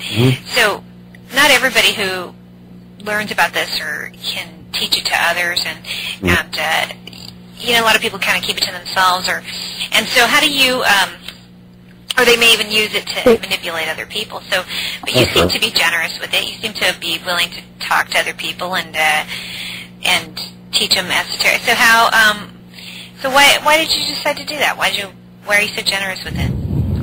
Yeah, that's a good question, and I think I'm actually too generous with it, in the sense where no, because you have to be really careful with this stuff, because it's very powerful. And there was a time, the whole idea, there's a psychological idea from Jungian psychology of inflation. And I think you all would agree it happened to you just like it happened to me. When we first came in contact with these ideas, when we sort of were waking up, we sort of became inflated. We thought, oh my God, we understand everything. And we were out. Yeah, and you have to tell everybody, too. Yeah, you feel like you have to tell everybody, too, right? You're just like, I got to tell everybody. Right. I had the same Yeah, the world's thing. going to end. We all had that same thing. Chicken Little. Exactly. Exactly. And then you kind of come down to more of a realistic everyday. You still work on it, but it's not. You lose that inflation where you do go a little bit almost. It's almost like you're in love. No, you almost go a little crazy. Yeah. And with the esoteric stuff, I had this feeling. Now I wanted to explain it to everybody, but first, most people aren't interested. Which you learn. And second, it is a little bit dangerous because a lot of people get hold of this, and what they want to do is know the future. I want to know the future, and I want to be able to tell my friends the future. So when I teach seminars, I spend, without exaggerating, I might spend a quarter of my time explaining to people, you can see the future here. With astrology and with tarot, you can, but you get hints of the future. And you get hints where the cards want to give you. You can't say, I always tell them this, if I could, with the tarot, tell you what the price of Google would be tomorrow, would I be here? They say no. So can the tarot cards tell me what the price of Google stock will be tomorrow? Yes or no? No. Okay. So, can the cards tell you if your boyfriend's going to come back? Yes or no? And then they look at me and they go, well, I think the cards know my boyfriends are going to come back, but they definitely don't know if Google is going to go up or down. No, see what I mean? There's a bit of a disconnect there. So it takes a while. So I'm doing the esoteric stuff now. I do much more in private now. I still give a few seminars. I write the articles. And a lot of times the tarot reading I do for friends, I don't really charge for it. But the astrology I do because it's a lot of work. I mean, to do a good read takes me about 3 or 4 hours of work before I'm ready. But when I'm ready, when I've done that preparation during the reading, then there's a lot, the intuition really can flow, you know. And astrology is pretty powerful. So. Yeah. Yeah. The elite. Have you ever had a chart? Me? No, I haven't had a chart done. I was into tarot. I have about 4 decks. I didn't really go that far with it, but I would like to maybe get back into it again. My cousin does readings for me, but other than that, I would like to learn more about astrology because I know that it's much more detailed than just knowing your sun sign, right? It's more detail that goes into that. But a lot more. Yeah. Are you into Vedic astrology? No, I do Western astrology. Okay. I do the tropical. No, and the fascinating thing about astrology, and all serious astrologers will tell you this, a good Vedic astrologer, you can get a reading with a good Vedic astrologer, and he or she will give you a fabulous reading, and you'll be wow. And you can have a Western astrologer give you a reading. They both work. It's very strange. This astrology, when you understand how it works, it's mind-boggling. Because even sometimes people will go to an astrologer with the wrong time of birth.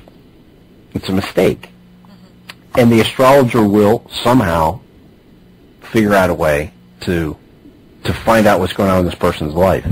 So what's actually going on with astrology? That's a really complex question, but it does work. That's the thing. Almost all serious astrologers will tell you it works. How does it work? We really don't know. Well, yeah, it's interesting, because I think when people think of astrology, they think of just like your sun sign, what sign are you, and even that for me has some validity to it, just from my experience. I haven't read a study, or I haven't read any scientific peer-reviewed studies that back that up. But from me, my personal experience, I do find that even with the sun signs, people have certain personality traits that seem to be very inconsistent. I'm an Aries. Yeah. Now, for example, I'm just going to give you an example. I was talking to you, and I said, she's got to either be air or fire, and it feels a little more fire. That's about as close as I can get to finding somebody's sign. I can never pick up somebody's sign. But I can my definitely rising's pick in up Libra. Fire air. Fire, there you go. You got air and rising's fire. in Libra. Yeah. That's a nice combination. Yeah, people The think Libra calms down that Aries. Yeah, so I'm not a crazy Aries. I could be crazier, but and for a woman, yeah, Libra's a wonderful. It's really ascendant. It gives you a lot of elegance, beauty. That's really nice. Ooh, really? And April's a Sag, and April's a fire sign too. If you don't mind me telling your sign on the air, but yeah.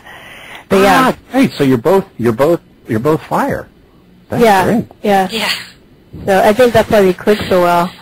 You know, we have a lot of the same personality traits, or we can understand each other, I think, because of that. And then, I look at the relationship between my friends and the people that I've dated, and they all, I can see some relationship there, some, it's fascinating to me, just that. So I think once I have time, and as we all know, there's so much to learn, especially with the line of work that we're doing right now.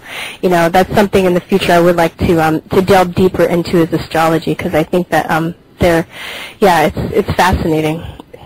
It's very complex. And it's really something it's worth the time and the effort, because and you never stop learning. Oh, I mean, you sure. can study astrology till the end of time, and you still won't. No, that's why it's so interesting. It really depends. Totally. And even when I was doing tarot, even the details within the cards, it's very the symbolism and stuff, and I think that would help you understand too, like the esoteric world too, because you can see the symbolisms in architecture, and you can see the symbolism. If you know symbolism in tarot, can also you see like the business, symbols that people use for businesses, like Nike and Vesica circles and triangles, and you can get all of that too. So it expands your mind in a way that's very unique, I think. And if you study astrology, it'll really help you with the cards. You really start to get a different feel for them. So it's really a nice way it's a nice thing to combine. I will take that into consideration, or not consideration. Sure. I'll do that, and just like it's a lot of I have a list like a mile long. We both do, right? I know. Trying to understand money better, and trying to understand, the medical industry, and whatever we do. It all ties in together, But it is. It's all connected. I can just recommend I could recommend something that might be interesting for your listeners too. There's a BBC documentary that I just saw last week. I'd never heard of it, by a guy named Adam Curtis. It's called The Power of Nightmares. You can get it on I believe you can get it on YouTube, or if they poke around the internet, they can find it. It's never been shown in the U.S. It's interesting, and this is a BBC, very well done BBC documentary. Just showing how the neocons created Al Qaeda basically out of nothing. The U.S. government and the not that there wasn't an organization, but this greater Al Qaeda never existed. And it just shows how the whole thing was manipulated. And it's mainstream, done by the BBC. And this gentleman has a couple other documentaries that are really interesting. And I think it's mainstream, so you don't have to worry about it being too off the wall. But the ideas are really interesting. Very cool. Thank you so much. Thank you so much for the tip on that and for being on our show today. We're just about out of time here, so we want to go ahead and wrap up. But again, before we let you go, can you remind everybody what your blog is and what you're working on so they can go look at it? Great. Check it out. Sure. Yeah, the blog is thecactusland.com. The latest article up there is on gold. That article was mentioned in Market Watch. It was in the call of the day. And so if gold does hit 960, I'll be very famous. And I'm working on an article now on 9/11 and the Truth Movement. And my novels you can get on my website on thecactusland.com. You'll see the novels, and they have links to Smashwords from there, and you can download them for free as PDF, Mobi, ebook, all the major file sources. All right, thank you so much, Take a look. Thank you guys. I really enjoyed it. We're going to take Yeah, I'm glad you had a good time. We certainly did. So thank you again for being on the show, and then thanks everybody for listening. Stay with us. We're going to take a short break, and when we get back, Virstyne and I will close it out. But Robert, have a great rest of the day. Enjoy the rest of your morning. I was on holiday with Sir Lawrence Olivier. We had decided that 9/11 was an intelligence operation. We'd all known about JFK. He had so many mistresses. The CIA shot him. Castro could never have done it. It was clear. We had become realists, conspiracy realists. How would we let everyone know was the question. We decided to buy T-shirts that told the contents of our hearts and minds to the world. We went to shop.truthattease.com. Even though the internet hadn't been invented at the time, we went to shop.truthattease.com. There we purchased Conspiracy Realist T-shirts, one of a kind, sold only at shop.truthattease.com. 100% cotton in men's and women's fitted sizes. I won't tell you which one I'm wearing. About 5 or 6 weeks ago that Victoria spoke to a group of 600 people at a Rotary Club, and she's going to be giving the same speech to us today. And I saw it, I think a week or so after it hit the web, it started going around, and so I quickly got on the phone and talked with her dad Zane and invited them here. And so we have a very special treat. So Victoria, come on up, do your thing. Go up.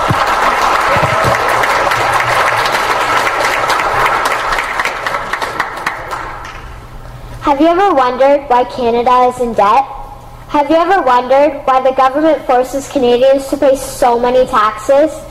Have you ever wondered why the bankers from the largest private banks are becoming wealthier and the rest of us are not? Have you ever wondered why the gross national debt is over $800 billion? Or why we are spending $160 million a day on the interest of the national debt? That's $60 billion a year. Have you ever wondered who receives the $60 billion? What I have discovered is the banks and the government have colluded to financially enslave the people of Canada. I will share with you 3 important points of reference which will hopefully spark enough interest and concern for you to continue the research on your own and to engage your government to stop this criminal act against the people of Canada. First, we will briefly examine the Bank of Canada. Second, we will see how our banking system works today. And lastly, I will offer a viable solution that we can petition our government to implement. A very little known figure in Canadian history is Gerald Grattan McGeer. He was a lawyer, Member of Parliament, and Mayor of Vancouver. His contribution to Canada is probably the greatest in our history. He championed the creation of the National Bank of Canada, whose sole purpose is to create and manage Canada's money. It was formed on July 3, 1934, and owned by all Canadians. Until the 1970s, because of the Bank of Canada, Canada's national debt was held at a constant, manageable level, until the government decided to implement what we now have as our modern-day banking system that is robbing the Canadian people. So how are they robbing us? Allow me to explain how our private banks and government work today. First, the Canadian government borrows money from the private banks. They then lend the debt-based money to Canada with compounded interest. The government then continues to increase taxation of Canadians year after year in order to pay back the interest on the exponentially growing national debt. What results is inflation, less real money for Canadians to spend into our economy, and the real money being used to pad the pockets of the banks. Also, the government gave the banks the ability to loan out money that doesn't exist in the form of loans.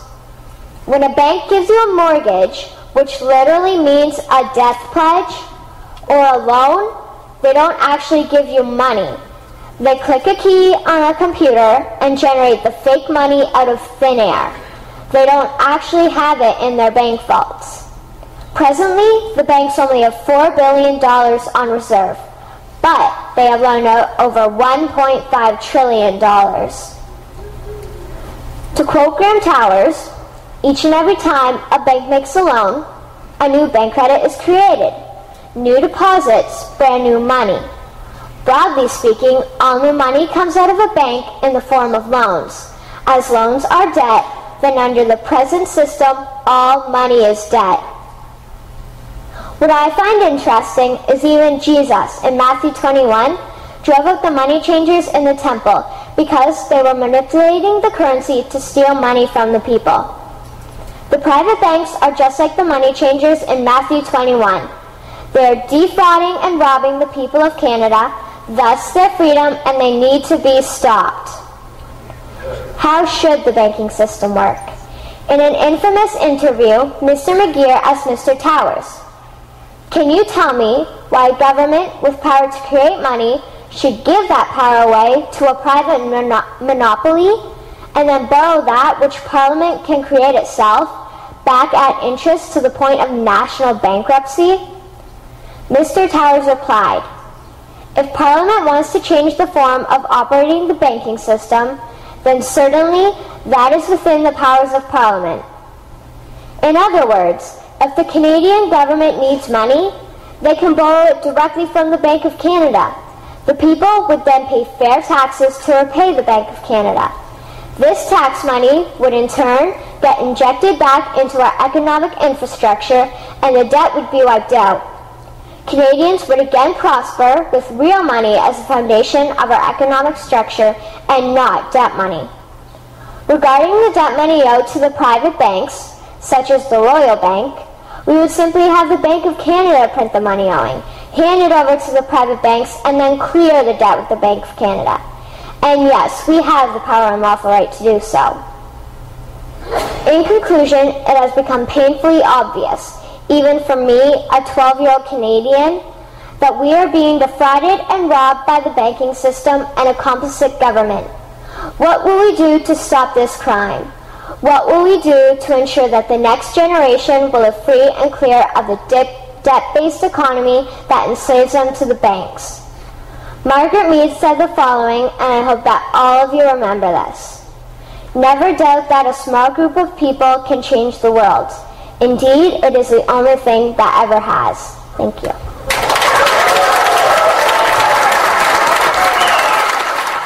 Hi, welcome back. Thanks for listening to Truth or Talk. We just wrapped up with Robert Bonomo from the Cactus Land. So that was pretty good, huh, Virstyne? Yeah, it was. He's really mellow and very, very mellow. Yeah, just very, it was great. It was cool to, I like talking to people that live outside the U.S. too, because I like to get some perspective on what other people think outside, because I feel like, you know, we're in a bubble here. Just as everybody is that doesn't travel outside their country. You know, there are people that when I was living overseas, there are people that were just as ignorant about Americans as Americans are about them, you know. So right. When you go out and actually, when you go out and actually talk to people and or see what a country is for yourself, it just opens your mind up in so many ways. And you know, because we know, the listeners of the show know how manipulative of the media is and how selective they are when they choose to report certain stories, you know. Yeah. So it's and how go ahead. Or just and how we're basically pitted against each other by stereotypes and stuff because of the media. But once you go and actually, you know, live in a culture or visit a culture and you know, get outside of yourself too, it's really insightful. Mm-hmm. on so many levels. Right. Yeah, and I thought he was interesting, and you seem to have kind of a similar perspective that, you know, in some ways they're less awake, and then in some ways they're more so. It's just because it's sort of like the way they live their lives, like you're saying, how everybody can just kind of leave their stuff out, and, you know, it's sort of nice that it's more trusting and friendlier and things like that. But then at the same time, if you know, they're so naive and they're so vulnerable. Yeah, vulnerable. Rolled up on. Yeah. And you know, it's like that's kind of scary too. So it's one of those things where it's sort of all or nothing. You get kind of a like either when it comes to when you were talking about the guns and stuff, I always think of the example of Switzerland. It's like either you just everybody has it and just that's the end of that, or and then no one's going to mess with you because everybody knows that they will get shot. But then, or it's where nobody does. And then at that point, then you're kind of safe. But unless, like you said, somebody from the outside comes in. Well, with the gun issue, it's really interesting because I think that has a lot to do with cultural values and stuff. Because you take a country like Mexico, where guns are illegal for the citizens to have, and they have one of the highest murder rates in the world. Right. It's very interesting. So I think it really varies from. But I think their murder rate has to do a lot with the. They have a black market there that, people are going to get guns anyway. The criminals are going to get criminals because they're criminals. They're going to do what the fuck they want because they're criminals. They're not going to stand in line and register for a gun and fill out paperwork. Right. That's where the gun control in this country is so stupid because it's like we know the criminals they don't give a shit. And then it's just so funny because and then so many of the guns that the criminals do they get from the military. So it's like, come on, give me a break. If you guys really wanted people to stop using guns, then you'd stop, selling them, or you'd stop selling them to the public or giving them out in your stupid little false flags, Yeah. Like, let's not forget Fast and Furious. They did it themselves and they got caught. And now they act like, oh, we're going to, I couldn't believe it the other day. I was reading this, and Robert brought this up, the ISIS thing. They were talking about the new Al-Qaeda front is this group called ISIS. And it's so funny because it's almost like a joke because I was ISIS for Halloween one year when I was like 8 or 9 years old, maybe 10. And ISIS was a superhero. She was ISIS was, I want to say, is like an Egyptian goddess. She's an Egyptian goddess. Right, but then there was a superhero character that was popular in the 80s, and her name was Isis, and she dressed like the Egyptian goddess. And I was ISIS for Halloween one year. And so when they said that the name of the new Al-Qaeda film was ISIS, I was like, oh, holy shit, like, is their symbol like an Egyptian goddess? Like, give me a break, Are they all wearing the costumes that I had on for Halloween? Little plastic mask and everything. It's just a joke. It's so, like, stupid. But anyway, so they were talking about that, and I just thought this is so bizarre, and it's so funny that they're just coming up with these weird names. But anyway, then there was they captured this guy who they said was a actually that didn't have anything to do with ISIS, but they said that he was another, like, I guess, faction of Al-Qaeda. I don't know how many factions there are. There's thousands. And according to what they say in the administration and in the media, but there was another one who they captured a guy who they said was responsible for the Benghazi terrorist attack. And Eric Holder, the Attorney General, he goes, oh, the American public have a long memory, and they're going to hold this guy accountable. And I'm like, dude, you're the one who sat there and, planted a false flag, and you got caught for it. It's like public knowledge. Everybody knows about this, or they should. You'd think that the public had long memory. You're the one who planted a false flag and gave guns to Mexican drug lords so that you could, institute gun control initiative, the Fast and Furious false flag, and then which actually killed an American citizen, a Border Patrol guy. He got killed in the line of fire from some of these guns that were provided by the U.S. government. And so I'm like, yeah, we remember. We remember when you, like, were doing this illegal shit. Like, who are these people that they can sit there and, like, blame others? Oh, well, they're terrorists, and we're going to hold them accountable for the law. You're a fucking terrorist. Talk about terrorist. Yeah. I don't even believe it. I don't think that guy, I think this guy that they captured, I'm like, really? They found some dude? Please. I didn't find no dude. He was, and it's just, they lie and they lie, and when they finish lying, they lie some more. I know. It's like a boyfriend or girlfriend that does the same thing, and you keep going back to them, you know? They're just constantly cheating on you, and they just tell you lie after lie after lie.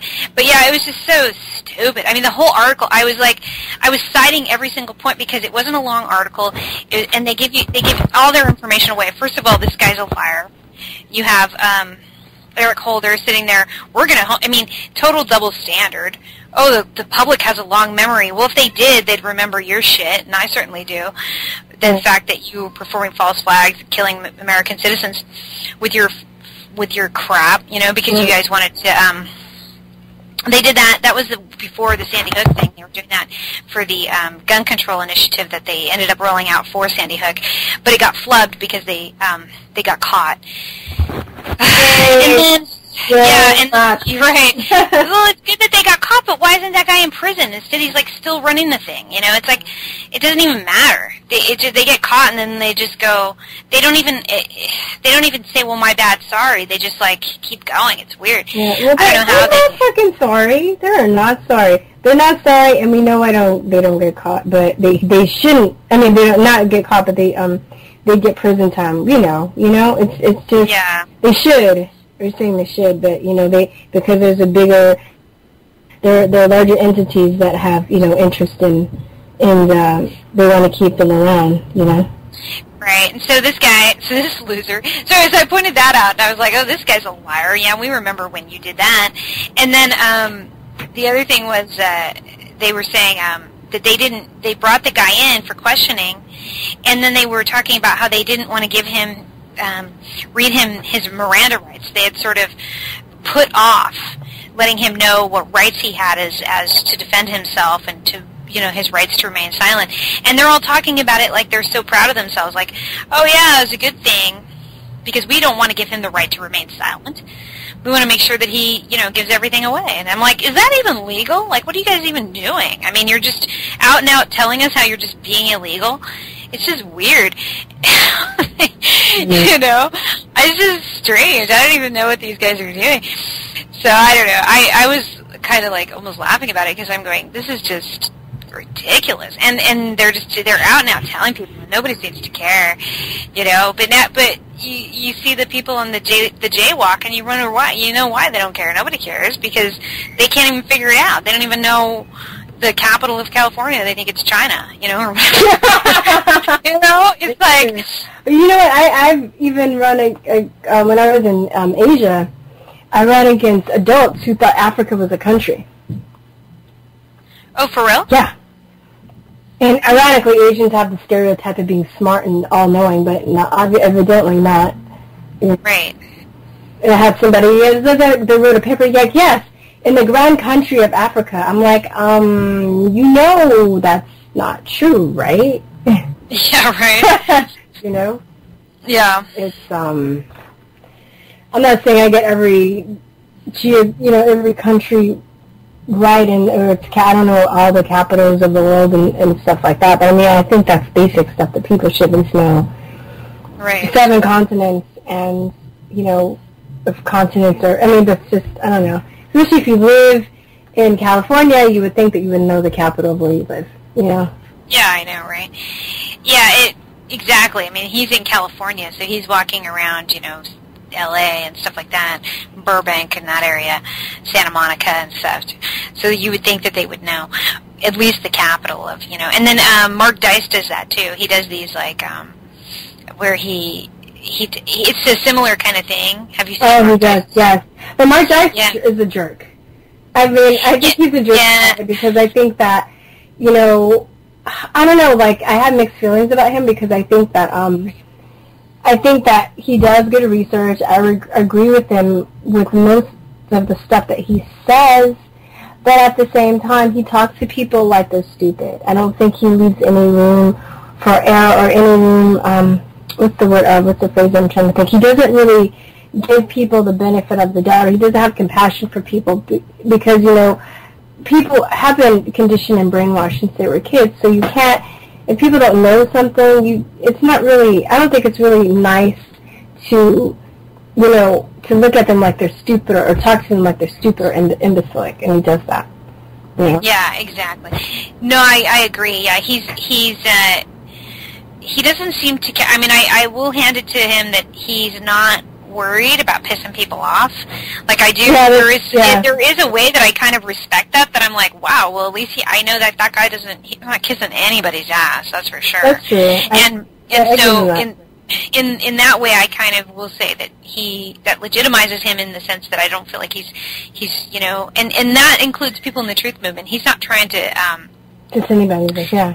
He's not trying to pander, and or do anything. So, but as far as you're right, I feel that I don't think it's empowering to people to sit there and to make fun of them. Yeah, and it's like, the thing is, you have to think about your intentions. Okay, you're doing this research and you're trying to spread this information so people will listen to you. But how many people are you really going to get to listen to you if they, if you're calling them stupid while you're giving them the information? People don't want their intelligence taxed, and just because you're not, informed in one area doesn't mean that you're not informed about something else. So, I'm not informed with, you're talking about cryptocurrency and stuff. I'm not really informed on that. I'm informed in other areas, but, I really wouldn't appreciate it, and I don't think I'd be open to listening to somebody that, if I ask questions about cryptocurrency or I don't know as much as they know, they're going to call me or it's stupid or talk to me like I'm an idiot. I would hate them. Right. Yeah, exactly. Mm-hmm. Yeah, it's true. Yeah, if they started laughing at you, based on what you didn't know or something like that. I remember one time somebody told me that he was talking to a girl that I guess he liked, and then he said that she told him something that she believed, and so he started laughing at her, and then she got mad at him, and then he's like, oh, she's so sensitive. I'm like, well, but yeah, I mean, wouldn't you be sensitive to that too? I mean, it just seems like that's just kind of rude. And nobody knows everything. So get off your ass. Get off your high horse. Nobody knows everything. So, and as a friend told me, I thought it was a really good way of saying it, that not everybody can be informed about or have the correct information about everything at the same time. Right. Exactly. And then we talk about stuff. We talk about a lot of things on the show, and some of the stuff we're informed about, and some of the stuff we aren't as informed about, but we're working to try and inform ourselves on. But we'll always tell you. Yeah, we'll always tell you if we're not really super informed, or if it's a theory versus if it's something that we've actually studied and researched. We're pretty confident about certain things. We know the vaccine issue pretty well, and that's something that we can tell you with confidence that we know. With confidence and experience. And hey, if you're that person that needs a peer-reviewed study, we can get that for you too. Exactly. So exactly. You need your peer-reviewed study. I mean, but anyway, I don't even... That's another show, yeah. That's another show. But, I mean, that's just an example. That's something that we understand, and when we talk about that, we're pretty confident. But not everything, and that's where we get our guest on before. I remember one time somebody kind of gave us crap, like, oh, they didn't know what they were talking about. And I forget why. We had a guest on, and we're like, what? We're letting the guests talk. We're not sitting there trying to tell them what they know and stuff like that, Yeah. It's just bizarre. That's not how you conduct an interview. You're not supposed to sit there and just talk about yourself the whole time. Yeah. You can interject and say things, but you don't. Yeah. So it's not always, sometimes we know more and we just don't, because we're letting our guests talk, because there may be a better expert than we are. Yeah. And we also want to just hear their perspective as well, because it's we don't know everything, and we respect that we always, can gather information and learn something. So I think with that said, we're just about out of time here. And we want to thank you guys for listening. Thank our guest, Robert Bonomo. And you can check out thecactusland.com, find all his works there. And until next time, y'all, peace, truth, and love. Peace, truth, and love, you guys. Bye-bye.